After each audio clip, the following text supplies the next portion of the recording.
Welcome to Art Ed Radio, the podcast for art teachers. This show is produced by the Art of Education University, and I'm your host, Tim Bogans.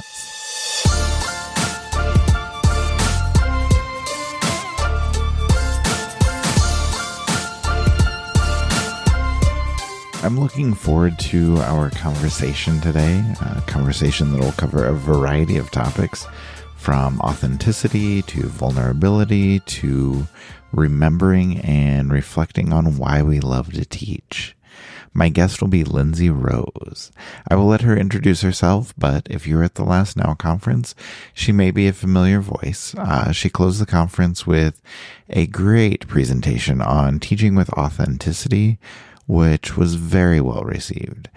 I think a lot of similar themes will come up in our conversation today, but we'll have the chance to dive in even deeper on some of those ideas.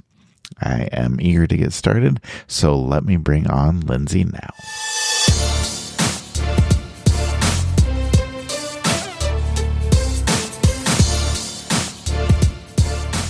Okay, Lyndsay Rose is joining me now. Lyndsay, how are you? I'm doing well, Tim. I'm very excited to be here with you today. Thank you so much for the opportunity.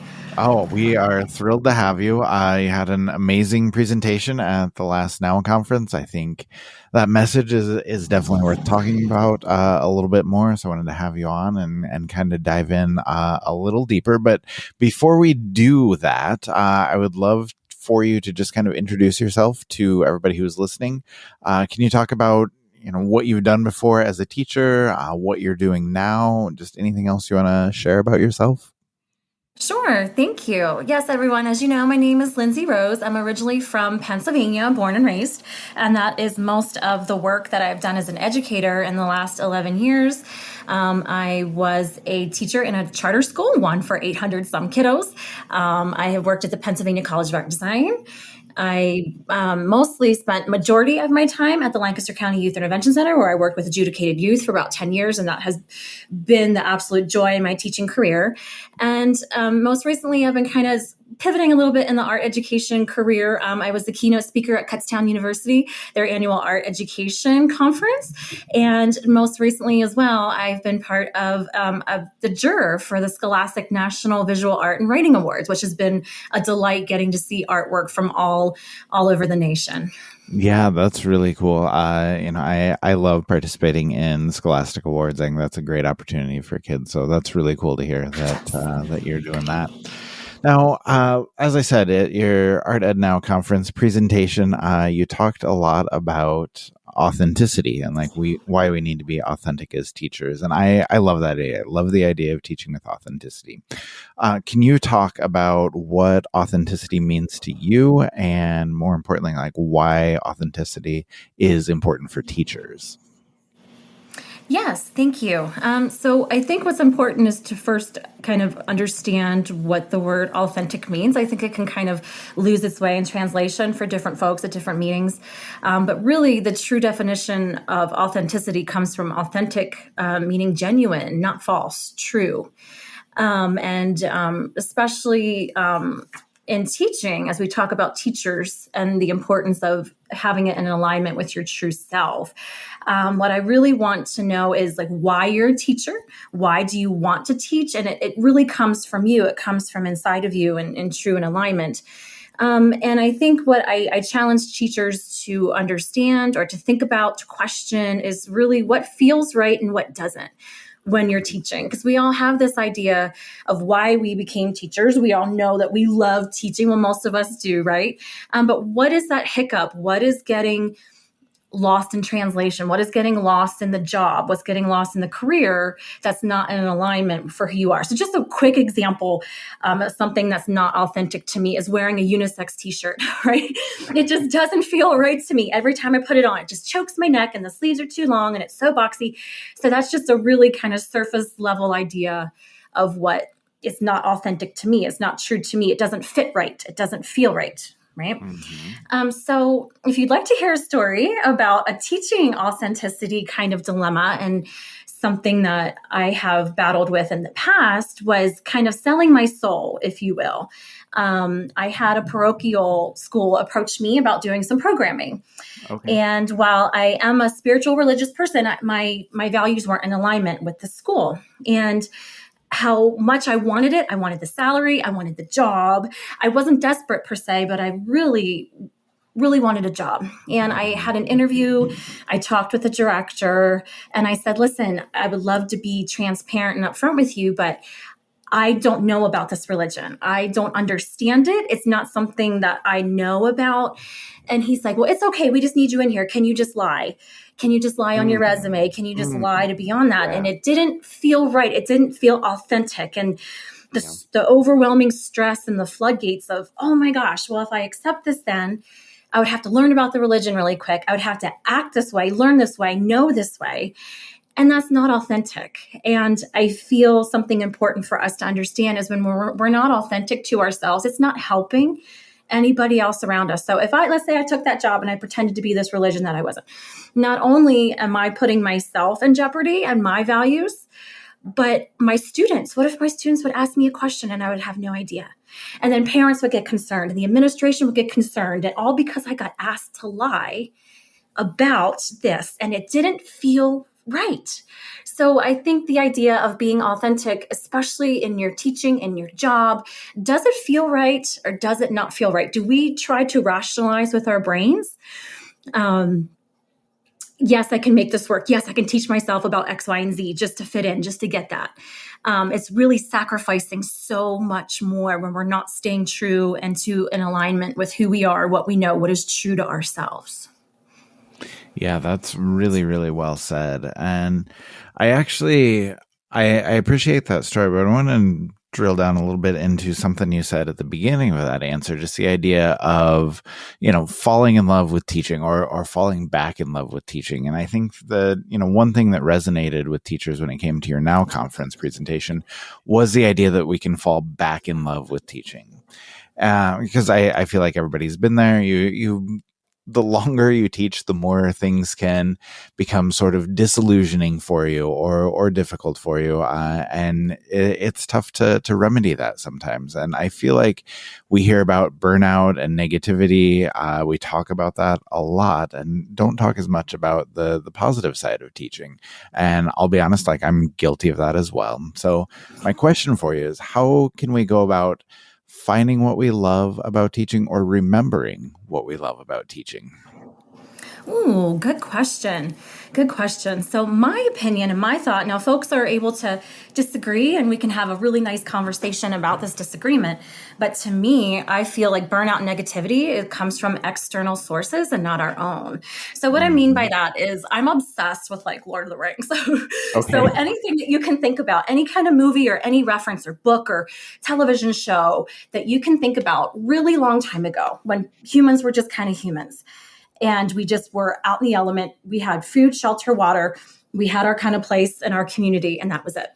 And I think about my teaching, my love for teaching that way. So if I lived all that long time ago, if I was how many hundred years ago, and I knew in my bones, I knew it was up to me to be a teacher, I would teach a couple kids, whatever it was at that time, whether it was reading or gardening or whatever the task was, making bread, making shoes. And you just taught and it felt right to you. It felt good to you. And now we fast forward and we're in 2024 and just the profound responsibility put on teachers. I feel that's where the burnout and the negativity comes from, because you just don't have a couple kids that you're teaching something very natural and authentic. We are, as educators now, expected to teach. Like I said, at one point in my school, I was 800 some kids just for me. Yep. Right. And we have parents, we have admin, we have back to school nights, we have IEPs, we have all of these different things that are happening to us. We have communications, we have all of these stresses and pressures. We have art clubs and parents and other people wanting your supplies and wanting you to donate and wanting to do.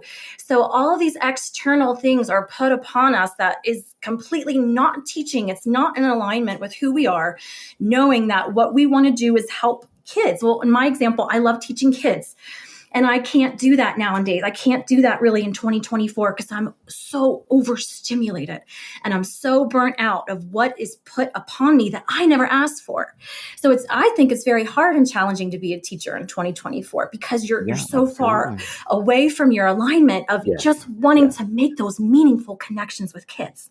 Mm-hmm. So it's not very popular, but to really work through burnout and negativity really just comes from understanding your boundaries and your balance. So please take it from me. I'm a Libra.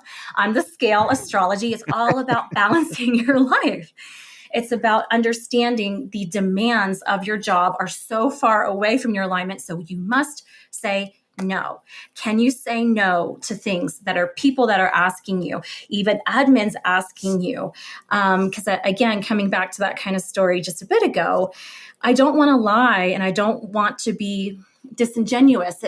Who's that girl who does the organization? Marie Kondo? Marie Kondo. Yeah. So can we say that as art teachers? Like, does it bring you joy? Yeah, does it spark joy? Yeah. Yeah. So if someone comes to you and say, hey, can you do this? Does it spark joy immediately? No. So I feel that we have to get really good at saying no and holding on to the energy that we do have and stop giving it away so much. And I am guilty of it as well, Tim, because I don't want to let anybody down, or I don't want to break a student's heart, or I don't want to. But when we do that, I think a lot of us are people pleasers. Right. Yes. And so it's very difficult to say no. And we've done entire podcasts on, why you need to say no. And even if we know that in our head, even if we know that in our heart, it's still really difficult to do. It's really difficult to say no to people. And I love that you said that, your head and your heart, but what is your body telling you? If your body's getting all amped up, if your body's feeling a certain way and it feels icky or gross, it's like my unisex t-shirt. When I put it on and it doesn't feel good, I'm going to take it off and I'm not going to put it on again. So I think I think there has to be a part in our teachers that we unite and we just say politely with respect and kindness, this is not going to work for me. No, thank you. Mm-hmm. And I think the relief from that is going to be so fulfilling. And that's just kind of like another point too of coming back to your question of finding what we love about teaching or remembering what we love about teaching, remembering why. And I did that in the Now conference. One of the prompts was, why did you want to be a teacher? How did you know you wanted to be a teacher? Because I feel like a lot of us, we know it since we're little. It's just kind of part of who we are. It's part of our DNA. We love to teach. It's just for now, it just happens to be art for us. So it's what gets you excited. And for me, I think about all the time, I teach kindergartners about printmaking and their reactions when you see how you lift it up and they're like, or they mix colors, or the time that kid came up out of nowhere and just gave you a hug and say, I love you. So to me, it's the relationships with my students that I have to focus on, because that's what fills up my heart and fills up my bucket. And as teachers, not many people are filling up our buckets for us.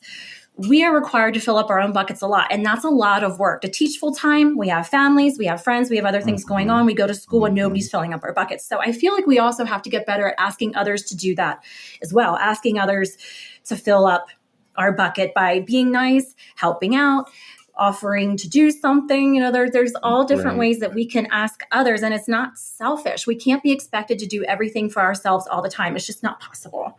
It's just really not. So love yourself, remember why you're teaching. And if you're not teaching your best, it's time to reevaluate. It's time to really, are you getting too far off with that alignment with being authentic to who you are, what your needs are, and what your desires are?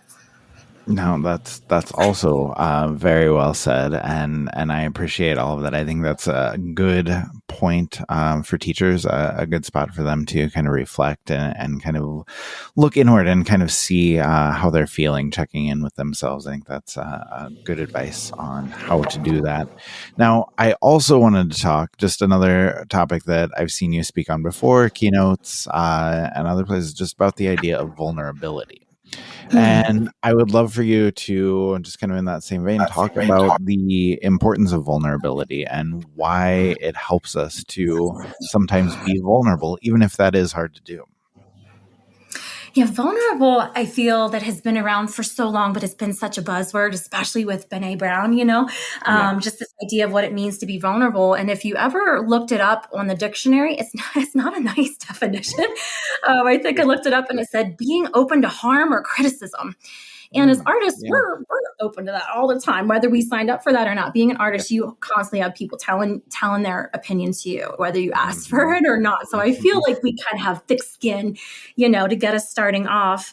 But to me, I think speaking your truth, no matter what, no matter the people, no matter the circumstances, that's what was being vulnerable. It's coming back to being intentional with you, being intentional with your values, being intentional with your feelings, and being intentional with sharing that too.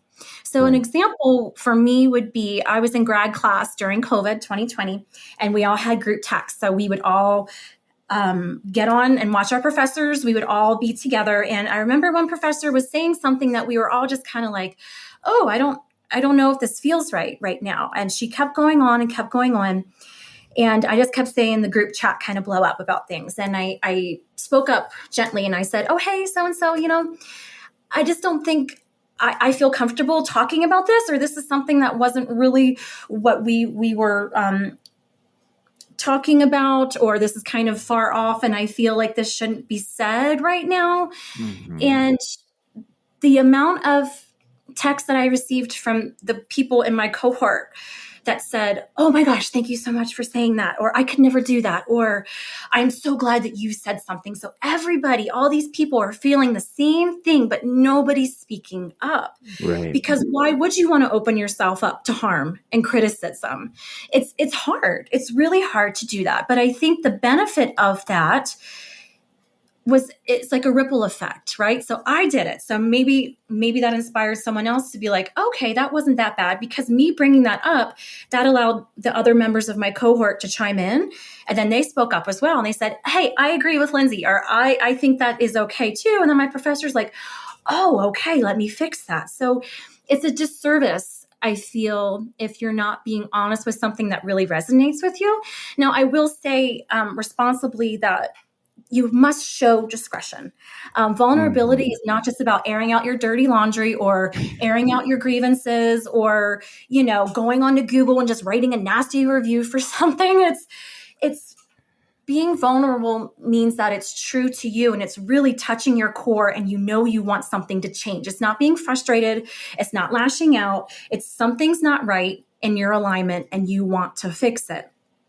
So I encourage folks just to kind of wear vulnerability as like a hat or a cardigan or a piece of jewelry. Try it on and see if it fits. If it doesn't fit, you spoke up, it didn't work that well. Okay, take it off and try it again another time until it becomes a permanent part of who you are, or like in that analogy, a permanent part of your wardrobe. Because once you start speaking up, speaking kindly in alignment with who you are, it really creates a positive culture that you feel like you can be safe in your group of who you are and able to say something. And even if, I think for me, even if it's not received well, again, sometimes people do not speak up because they're afraid of retaliation. They're afraid of being criticized themselves. But once you start to do that, I feel like it builds your confidence, because you know that you're speaking your truth and nobody can take that away from you. It's your truth. It's your values. You said it. And if people are coming at you, I feel like it's a confidence booster, because you know that you just said what you needed to. And what everybody else is saying, it's just not going to matter to you. So you just represented yourself 100%, dropped that mic, and then you walked away, because you were representing yourself and you were in truth and that alignment with who you are. So it kind of goes hand in hand with being authentic, being vulnerable. You have to know what you stand for. You have to know your tolerance level and what you are and are not willing to speak up and say. Yeah, that makes a lot of sense. And I wanted to ask you too, you talked a little bit about how, you being vulnerable, speaking up really helps other people. I would love to know just your thoughts, if there are other benefits for yourself along with, just being authentic, being vulnerable. Like, are there other benefits that come with sharing our doubts or sharing our vulnerabilities or the worries we have? Absolutely. I think it can. I think it can foster closer relationships if you're able to tell your best friend maybe something that you've been wanting to tell him or her like forever, and then it can have you guys bond. Or something else that I was thinking about is opening up and saying something. It can create change. It can really spark something in somebody else. Okay, so let me ask you then next. I want to circle back to the idea of burnout because, like I said, we know so many people who are feeling that way. So I would love to know, what are your suggestions for someone who's feeling burnt out or feeling like they've lost their love of teaching? What is the best path forward for someone who's feeling like that? Good question. I truly feel stepping away from something does absolute wonders. It's almost like when you're home for so long and you haven't had a vacation, you're just so sick of your house and you're so sick of cleaning, you're sick of doing everything, and you go on vacation and you're loving vacation and you're getting all these new ideas, and then it goes on for a little bit and you're like, wow, I really miss home. You miss that source. You kind of miss that space that you were just so frustrated with before. I am a big advocate for taking a break, taking a pause, taking a tenure break, taking a sabbatical, whatever that looks like. And I know a lot of folks don't, out of fear of losing their job, out of fear. But I'm a big person for saying step away. And I did that after I taught at the K through 8 charter school when it was just me. And I was just so overwhelmed and depressed. And I said, I don't ever want to teach art again. This is just not fun. I don't like it. I'm not even teaching art. And I stepped away from it. And I tried different things within that time. So I literally, I went to a school that was offering culinary arts because I was really into baking because the Great British Baking Show came on. And I saw all these beautiful little desserts. And isn't it so great? You just want to like pick stuff off the screen. I know, it's inspiring. It's so inspiring and it's artistic. I'm like, oh my gosh, I can totally do this. So I went on a tour and I'm thinking about it. And could I really change my career midway? And at the end of the day, I decided not to. I went and got my master's in art ed because I needed to step away and try something different. I needed something different to remind me of why I loved art in the first place. And it really gave me some space from the school that I was at to realize that that was not a good fit for me. And I know folks have a hard time with that, with thinking, again, that desperation when I was going to take that parochial school job. I'm desperate. I need a job. I need this and that. But when we're desperate and we're making these choices based off of fear, it's not in alignment with our authenticity and our balance of who we are. So if you're feeling that way, you're questioning things, you're hating art, you don't want to teach again, this and that, but you know deep down in your heart you're a teacher, I would say just step away. Step away, take a breath, get some different perspectives, and just kind of find yourself again. And you're never really lost from yourself. I feel like we just get buried. I feel like our true desires, our passions, our desires, our happiness just gets buried under all the muck and the burnout and everything that's required of us that is not teaching. Oh, that's I don't know, it gives me a lot to think about, and I love the idea of, we're not getting separated from what we want. Just it's tough to find it because it can get buried. That's a great analogy for that. Now, my last question for you. I love to close the podcast out with some advice for listeners. You've given us a lot of good advice already, but do you have anything else that you want to share? Some words of encouragement or advice about authenticity, vulnerability, loving teaching, or just anything else along those lines that you would want to share with everyone? Yeah.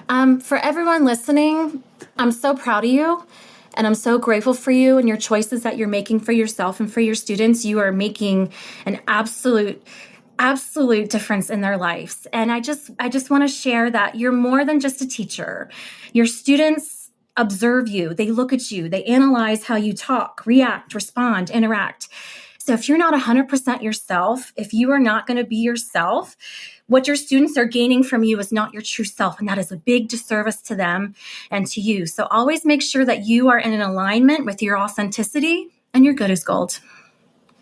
Yeah, I love that. I think that is Very well said, and some very good advice, and appreciate the encouragement for everyone as well. So, Lyndsay, thank you so much for joining me today. I really appreciated you being vulnerable, sharing so much about yourself, your own experience, and how that can help everyone else as well. So it's been a great conversation, and we really appreciate it. Well, thanks, Tim, and thanks to the Art of Education University. I love you all so much, and I'm looking forward to seeing you all again in the future. Love it. Thanks. Thank you. Thank you to Lyndsay for the interview today. I've really enjoyed hearing all of her ideas, how she explains things, and just the message that I think a lot of us need to hear when it comes to how we think about our teaching. Two things that in particular stood out to me were, first, the idea that it's okay for us to say no. Okay? In fact, it's better for us to sometimes say no. That was a lesson that was very hard for me to learn as a young teacher, and I think very hard for a lot of teachers to learn. Something that we have talked about a lot on this podcast in the past. So if you are a new teacher, please take that message to heart. And if you are experienced, please take that as a reminder. The second thing that stood out to me from Lyndsay was the idea that we need to take more time to ourselves. That's another message we have talked about a lot on the pod, and another I would encourage you to reflect on. What are you doing for yourself? How do you take time for yourself? And how do those things make you a better teacher? Those ideas are very much worth reflecting on as we move forward through this school year.